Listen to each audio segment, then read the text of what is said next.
अस्सलाम वालेकुम dear students, उम्मीद है आप सब बिल्कुल खैरियत से होंगे। बच्चों, हम पढ़ रहे हैं लेक ओपेरॉन। तो हमें पिछला लेक्चर में हमने कोशिश की थी इसको कंप्लीट करने की, लेकिन हुआ नहीं ये कंप्लीट। तो उसी चीज़ को कंटिन्यू करते हुए बच्चों आपको समझाया था कि लेक ओपेरॉन कैसे ऑपरेट करता है। जब लैक्टोज प्रेजेंट नहीं होता मीडियम में, लैक्टोज वो बता चुका हूं, मैं इसको रिकेप कर रहा हूं आपको। तब ये रिप्रेसर प्रोटीन जो है वो बाइंड होती है ऑपरेटर पे।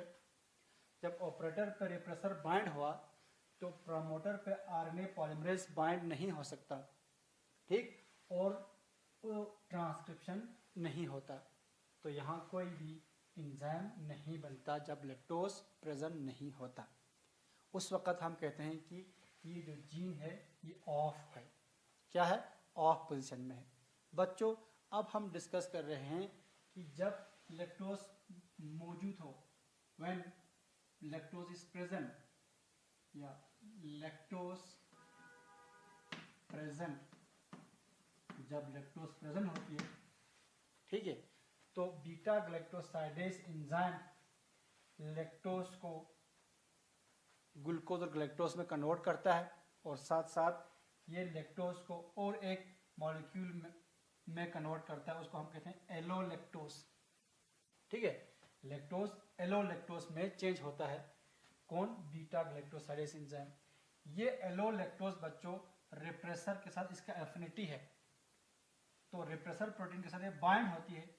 जब ये बाइंडिंग होती है, बाइंडिंग होने पर ये रिप्रेसर प्रोटीन की शक्ल जो है वो बिगड़ जाती है। ठीक, तो शक्ल चेंज होने को हम कहते हैं इन कन्फॉर्मेशनल चेंज।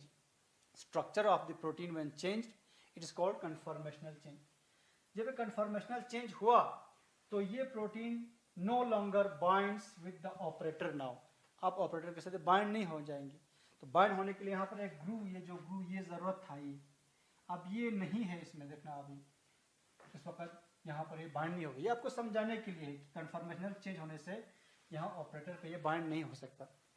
ठीक है, अब थोड़ा आपको बता दूं, यहाँ पर जो रिप्रेसर प्रोटीन है इसके दो साइड्स हैं।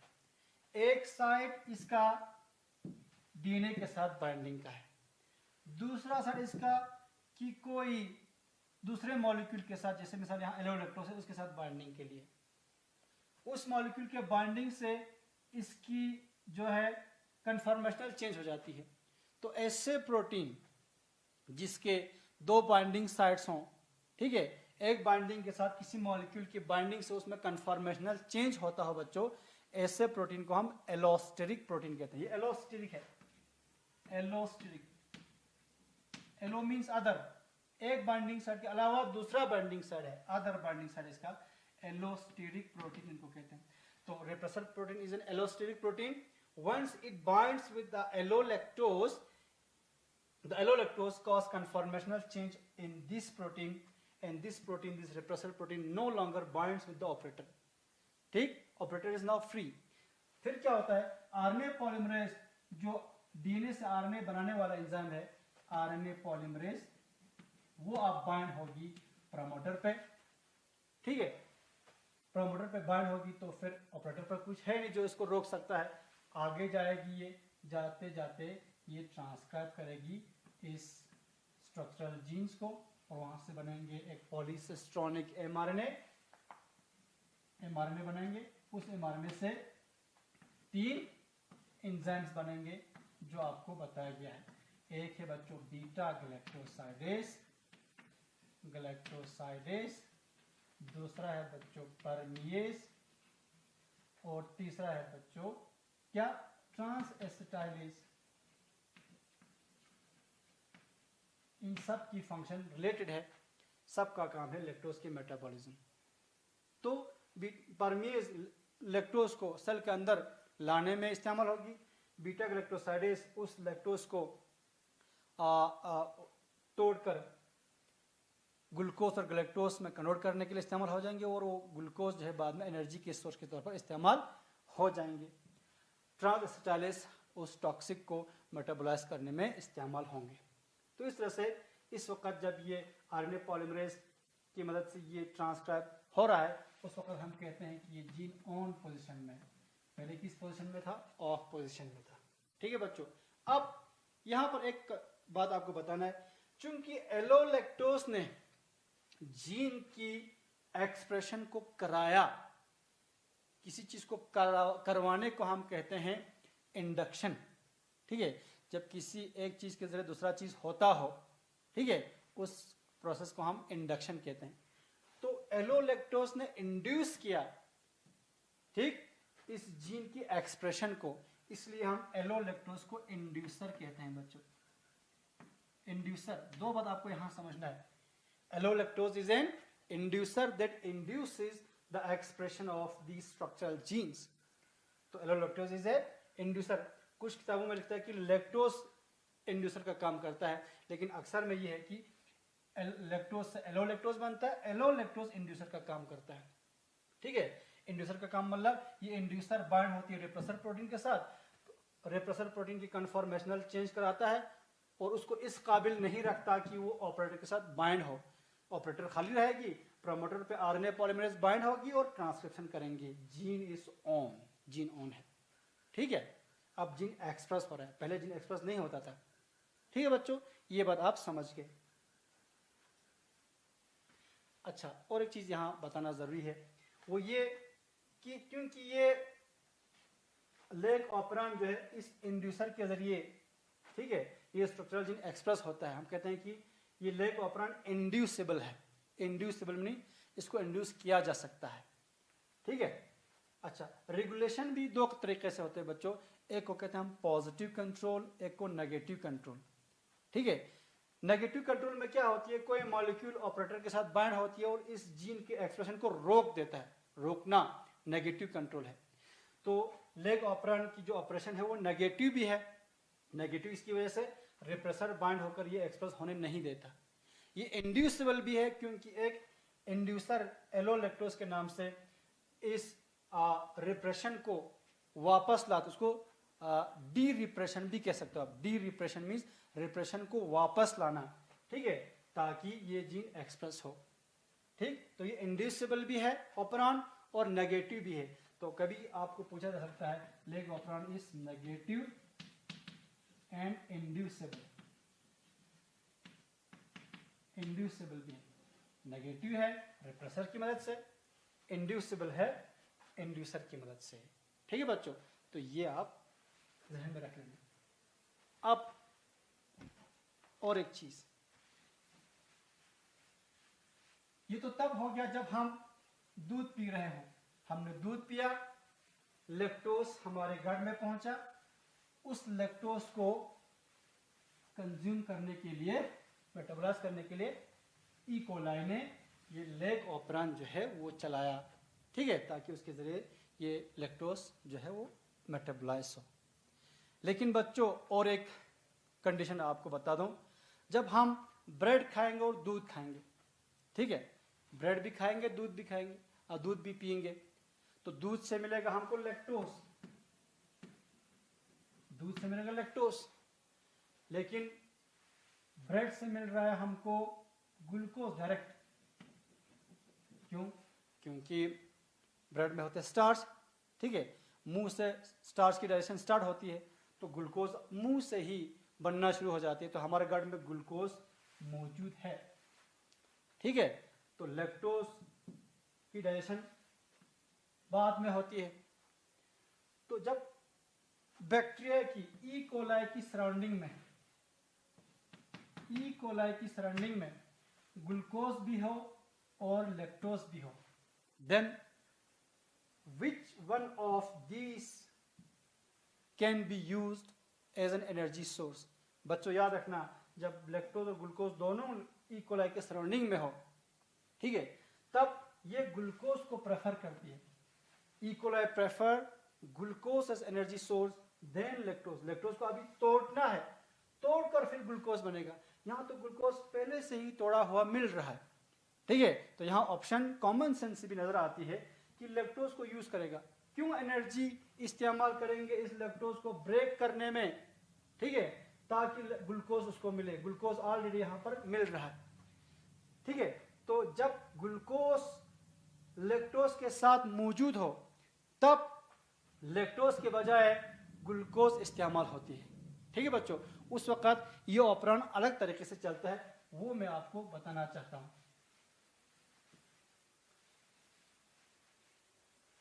ठीक, बहुत ही सिंपल है, आप थोड़ा सा ध्यान रखना।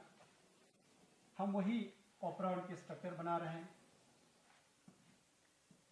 ये स्ट्रक्चरल जीन्स है ZYA structural genes, leg Z leg Y leg A, उसके अपस्ट्रीम में ऑपरेटर होती है, उसके अपस्ट्रीम में प्रमोटर होती है। ठीक है, उससे आगे लेग I प्रोटीन है जो इनहिबिटर यानी रिप्रेसर को कोड करती है। इसमें प्रमोटर है इस लेग I जीन का।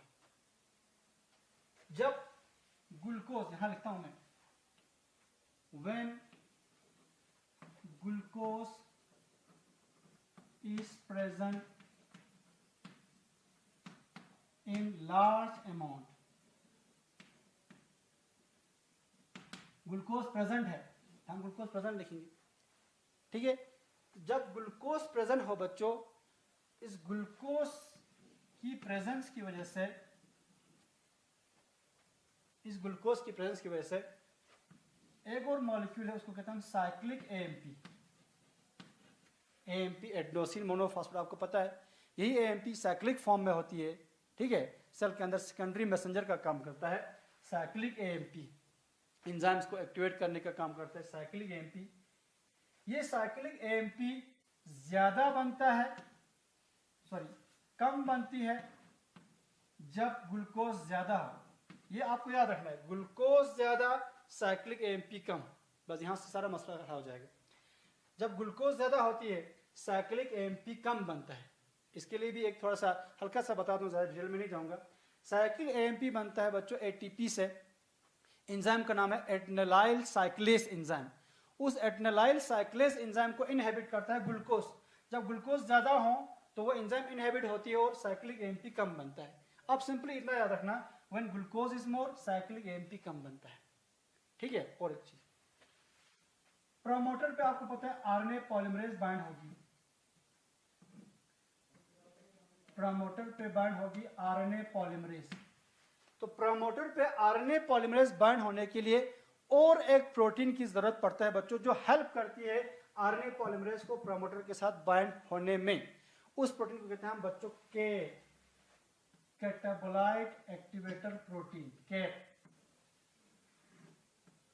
यहां कैप का मैं फुल फॉर्म लिख देता हूं, कैटाबोलाइट एक्टिवेटर प्रोटीन, कैप। यहां लिखता हूं मैं, helps in the binding of RNA pol on the promoter. RNA pol promoter पे बाइंड होंगे। जब कैप ना हो तो ये RNA pol जो है वो प्रमोटर पे बाइंड नहीं होगी। और कैप को बाइंड होने के लिए यहां एक कैप साइड दी है, प्रमोटर के इस साइड में एक कैप साइड है, उस कैप साइड के साथ बाइंड होती है ये कैप। जब बाइंड होती है तब आरएनए पॉलीमरेज भी बाइंड होती है, तब ट्रांसक्रिप्शन होगी। लेकिन कैप को बाइंड होने के लिए अकेला कैप काफी नहीं होता बच्चों, कैप के साथ कॉम्प्लेक्स में होना चाहिए, जुड़ा होना चाहिए साइक्लिक एएमपी। कैप को कैप साइड पर बाइंड होने के लिए इसके साथ होना चाहिए साइक्लिक एएमपी। जब साइक्लिक एएमपी और कैप साथ में हो तब ये कैप साइड पे बाइंड होती है नेक्स्ट टू प्रमोटर, जिसकी वजह से आरएनए पॉलीमरेज आराम से बाइंड होती है प्रमोटर पे, होगी ये ट्रांसक्रिप्शन। क्या होगी? ट्रांसक्रिप्शन होगी। ट्रांसक्रिप्शन होगी मतलब यहां पर क्या बनेंगे?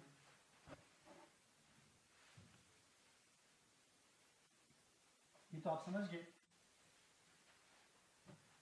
इनसे बनेंगे एंजाइम्स। एंजाइम्स बनेंगे, किसके लिए यूज होंगे?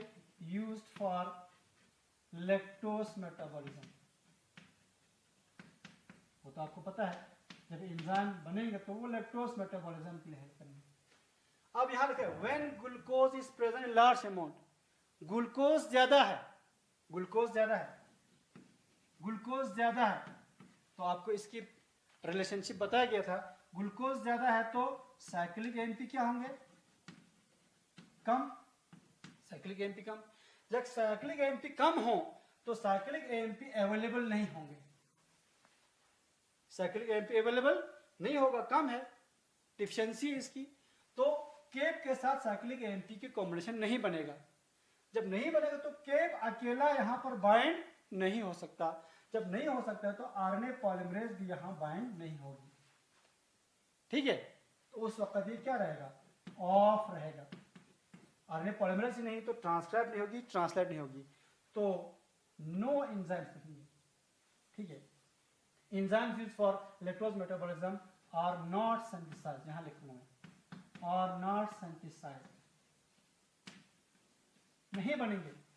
ग्लूकोज है, ग्लूकोज है तो glucose is the best option, preference करते हैं ग्लूकोज को। यहां याद रखना बच्चों, लैक्टोज भी मौजूद है, यहां पर लैक्टोज भी है और ग्लूकोज भी ज्यादा अमाउंट में है। जब ग्लूकोज भी हो और लैक्टोज हो उस वक्त ये इकोलाई बैक्टीरिया लैक्टोज के बजाय ग्लूकोज को इस्तेमाल करता है, लैक्टोज इस्तेमाल नहीं करेंगे। जब लैक्टोज इस्तेमाल नहीं करेंगे तो लैक्टोज को मेटाबोलाइज करने वाले एंजाइम भी सिंथेसाइज नहीं होना चाहिए, और नहीं होता है। कैसे नहीं होता, जब लैक्टोज और ग्लूकोज दोनों मौजूद है, ठीक है, तो ग्लूकोज की मौजूदगी की वजह से साइक्लिक एमपी कम बनता, साइक्लिक एमपी कम बनने की वजह से केप के साथ साइक्लिक एमपी कॉम्प्लेक्स नहीं बनेगा, केप अकेला बाइंड नहीं होगी, जिसकी वजह से आरएनए पॉलीमरेज भी बाइंड नहीं होगा, जीन ऑफ रहेगा, enzymes used for lactose metabolism are not synthesised, ठीक, एंजाइम नहीं बनेंगे, नहीं बनने दो, क्यों, क्योंकि ग्लूकोज तो मौजूद है, वही ग्लूकोज एनर्जी के सोर्स पर इस्तेमाल होती है, ठीक है बच्चों। अब when glucose is not present या व्हेन ग्लूकोज इज एब्सेंट लिखेंगे, जब ग्लूकोज एब्सेंट है, जब ग्लूकोज एब्सेंट है तो एब्सेंट होंगे तो क्या होंगे, ग्लूकोज कम, ग्लूकोज कम, ग्लूकोज कम होंगे तो इनका इनवर्स रिलेशनशिप है, साइक्लिक एमपी ज्यादा। When glucose is low, cyclic AMP will be synthesized in more amount.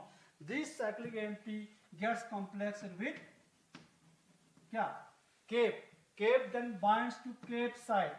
That also helps in the binding of RNA polymerase to the promoter. RNA polymerase to the promoter.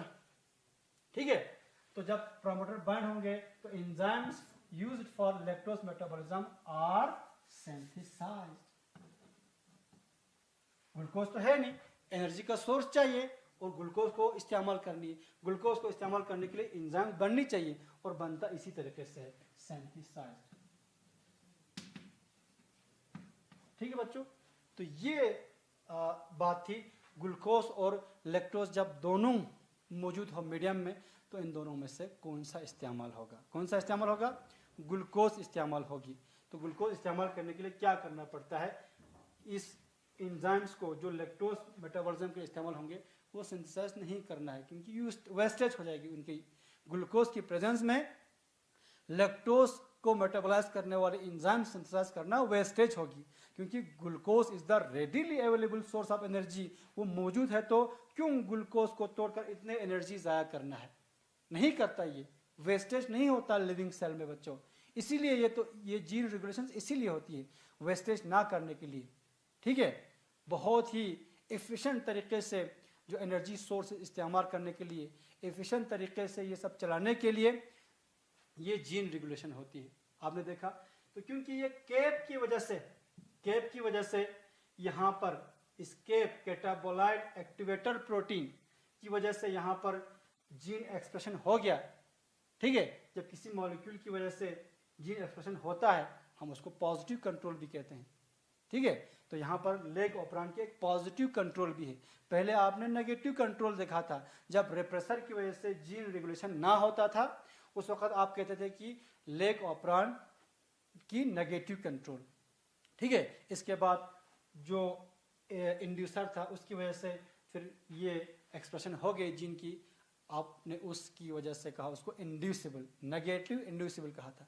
लेकिन leg ऑपरान की एक positive control भी है, और वो positive control होता है बच्चों कैप की वजह से, कैटेबोलाइट एक्टिवेटर प्रोटीन की वजह से।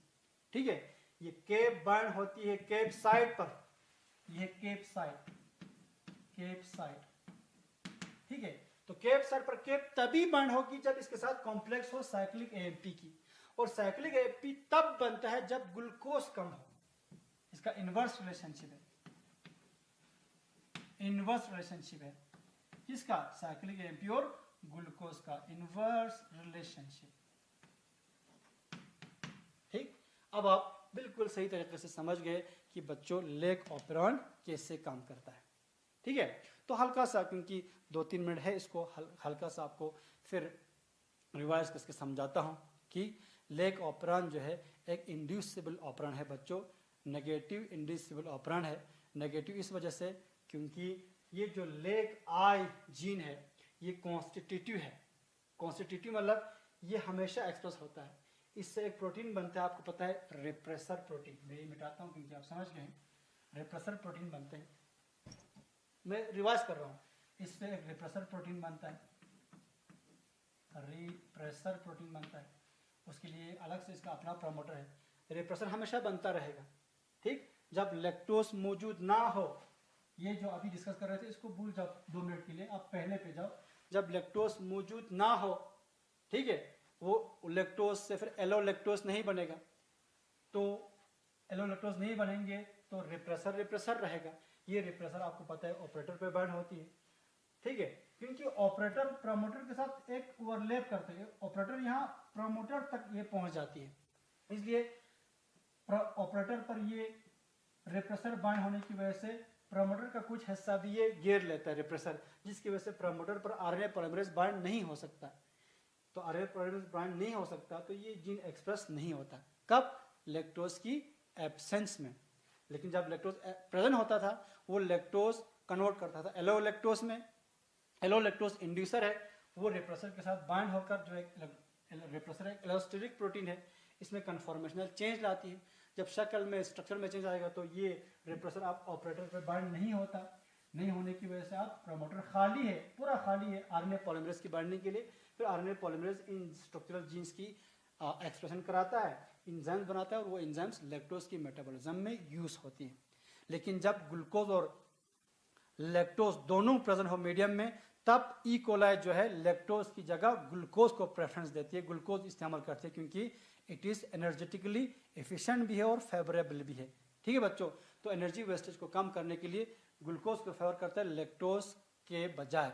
वो कैसे करता है, एक केप प्रोटीन की वजह से करती है। ठीक है, केप प्रोटीन के जरिए करता है। वो कैसे करते हैं वो आपको समझाया गया है, उम्मीद है आपको ये समझ आ गया होगा लेग ऑपरान। तो एक टॉपिक बचता है बच्चों, वो हम छूट गए थे पिछले लेक्चर्स के दौरान, वो है पैकेजिंग ऑफ डीएनए, कि सेल के न्यूक्लियस के अंदर डीएनए कैसे पैक होती है, पैकेजिंग ऑफ डीएनए इंशाल्लाह हम कल पढ़ेंगे। ठीक है बच्चों, थैंक यू वेरी मच।